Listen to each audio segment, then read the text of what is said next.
Welcome back to the channel. We are Maintain Me. My name is Chelsea. And I am Desiree. And that's nice. She's the best. And we are here to talk about a big, kind of a controversial thing about when somebody's looking to transition from home. We're going to be talking about whether or not you should go to a 55 plus community or if you should avoid it. So we're going to talk about 5 big things that if you can't handle, maybe 55 plus community is not for you. Exactly. All right, first one is you need to be independent.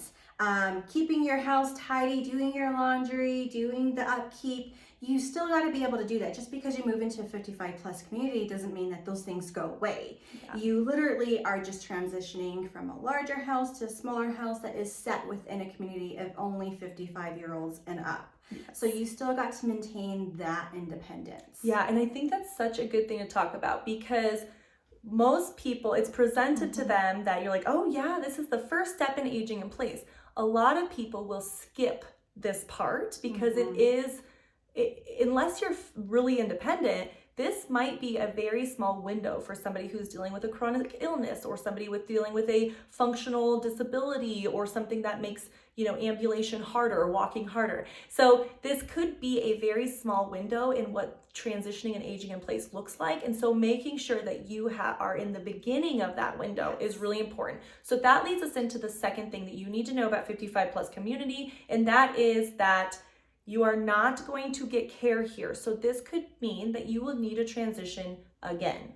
So talk a little bit about care and what is available. Yeah, so you can bring in home care and home health, but in the event that those are no longer meeting your needs and you need a higher level of care, you will have to transition into, depending on where you're at in that journey, an assisted living or even long-term care. Yeah. So that's what we mean by they don't provide care, but you can have outside resources provide that care. But in the event that they are no longer able to meet your healthcare needs, you will have to move into a higher level of care for sure. I think that's the most misunderstood thing about 55 plus is everyone thinks that when you move into this 55 plus and it's designed for aging in place, that everything's going to be there, and it's just really not. Now they'll say, oh yeah, you can have home care, but there's a financial thing that you need to think about with that is, if I'm spending all of my money on home care to stay in this place, but it's not feasible for long periods of time, you're still going to need your assets and that money to care for the next level, which obviously just goes up as your care needs to go up.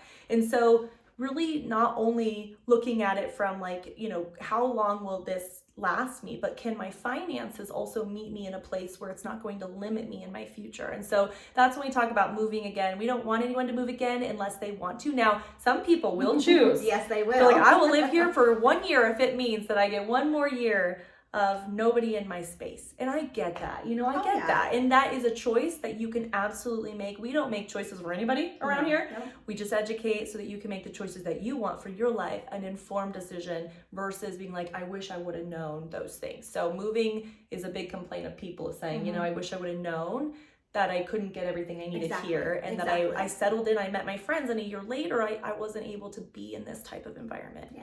Another thing to take into consideration is a lot of 55 plus communities do offer social events. But depending on that community, if you're in a high rise and everything's happening on the first floor, it's more accessible. It's just an elevator ride down. But if you're in a patio home situation in a 55 plus community, that's a drive. Sometimes a short walk, or, it's gathering a car full of friends and all going together. But you have to put the effort into it. It's not like an assisted living where you have activities, personnel coming and reminding you of events and encouragement. So if you're somewhat of a recluse and you don't go out already as it is in your own home, but that's something that you need for quality of life, this may not be the situation for you. Yeah. But if you are Little Miss Social Bug, still living at home, have a social calendar event, then this place is for you because you're already in that set of mind to go out, make friends, participate in these activities. Yeah, the other thing too is we live in Colorado. Now, not all of you watching live in Colorado, but we have 4 beautiful seasons. So maybe you are really social, but you're a little bit more frail, or you have a higher fall risk because of certain, comorbidities or anything like that. You will have periods of time where you're going to be driving to the clubhouse in the snow or the rain or whatever it may be. So just making sure that if those things are harder to get to, and that's something that's going to be limiting you to do that. Is that amount of time that you're being limited going to be what's best for you? Or will you feel secluded and alone and not have that? Because, you know, maybe people can come to you like your family and friends, and that might be perfect, but maybe you don't have family and friends here, and your only friends are the ones at the clubhouse. So, you know, if that's the case, we want to make sure that you can get there. And if it means walking down a hallway in an assisted living or independent living versus driving in a 55 plus community. With some of our 55 plus community, you have a beautiful ranch style home. Oh yeah. And so you have the whole home, but then you kind of have a little bit more of this community style, but you are driving to and from. You could be in the back of it could be really large, and you could be in the back of the neighborhood driving all the way to the front. So considering the weather and just making sure that, okay, if I can't do X, Y, and Z for 2 or 3 months, that's okay. I'll just get back out and everyone gets hopping in the summertime again. I don't know what that looks like for you, but it's something to consider. Exactly. Another thing to consider is with these 55 plus communities, not all, but the majority have a buy-in program. And it's somewhat very similar to buying a house again. It can be anywhere from $225,000 and up as a buy-in. Yeah. So a lot of folks who move into these communities sell their homes, use the proceeds from the sale of their homes in order to buy into this program. So if you don't have that financial commitment to make to this community, this may not be the place for you. Yeah. You know, assisted living, on the other hand, it's a 30-day, you know, month-to-month commitment. Right. It's a rent.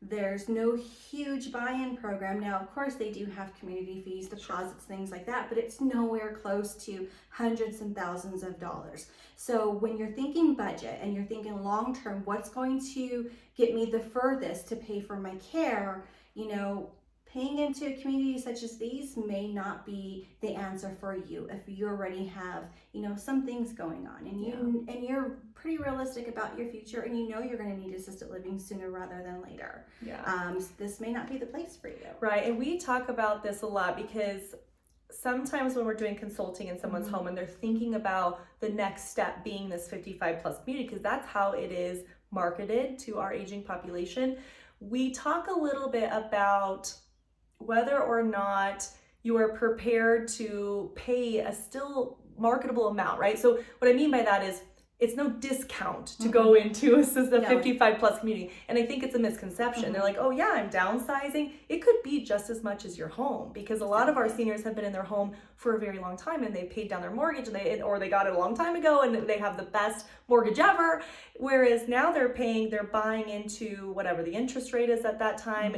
Some of these big homes, because we have, 55 plus can look like a number of different ways. Desiree's covered kind of some of that more apartment style and maybe little cottages. We also have homes where sometimes they'll downsize from a home, buy this new home in a 55 plus community, and it's more expensive than their current mortgage was. So just the misconception that when I move into this next space that it's going to be cheaper than what I'm already doing. It might be smaller, but it's not necessarily going to be cheaper. Yeah.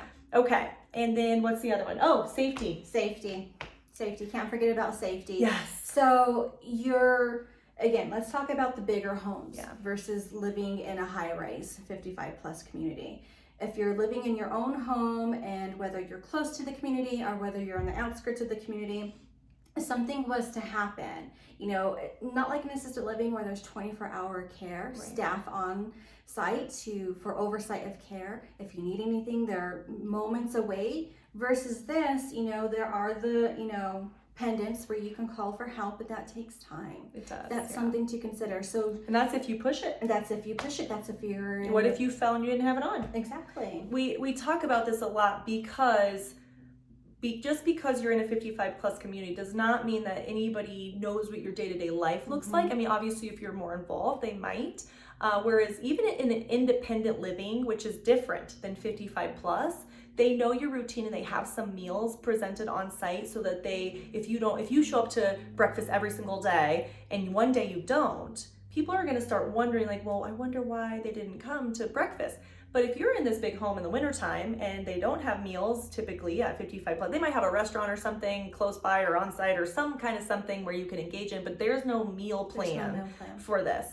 So they're not going to know that you missed breakfast, you know, and they're not going to, and so maybe it's if it's in the wintertime and you don't typically participate in all the activities in the wintertime and you had a fall, but you didn't have your pendant, that scares families the most. And I think that's one of the things that we talk about the most is what, in case of emergency, what do you have set up? And do you have it set up well to where if you are in any part of your home that you will be able to get to that, so that we do have that confidence that you're going to be cared for in case of an emergency? Because if you're living by yourself, that could be really scary, and it might take a while for someone to know that something's wrong. Exactly.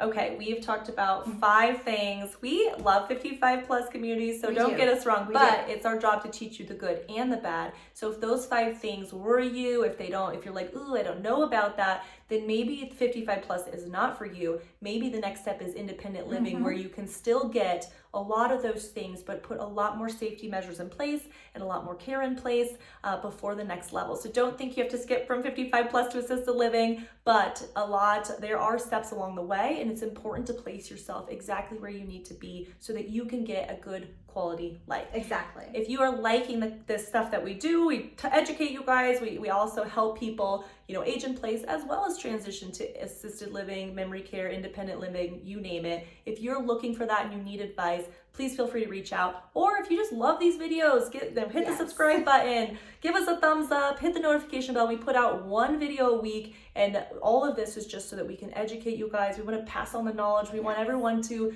make informed decisions and have the life that they love and deserve. So until next time. Have a great day. Bye.